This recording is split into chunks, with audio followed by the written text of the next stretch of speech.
So,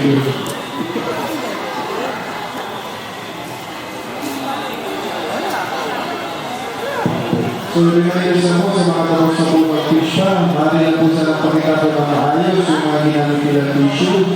Meron po kami crash yan bago po kami lumabas. Salamat po. Aray, grabe kung gulay-gulay. Itin kung makakagat. O, aray. Itaas mo pagka nararamdaman. Masakit na.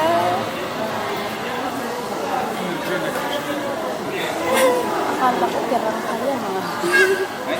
Pag-angat mo ng paa mo, buto-buto na lang. Ate, tinan mo, anak ka dito. Si Bunso, tinan mo yung paa niya. Si Bunso, dito mo, dito mo. Dito mo, dito mo, dali. Ibaba mo yung paa niya. Kinakain ba din ng fish? Hindi.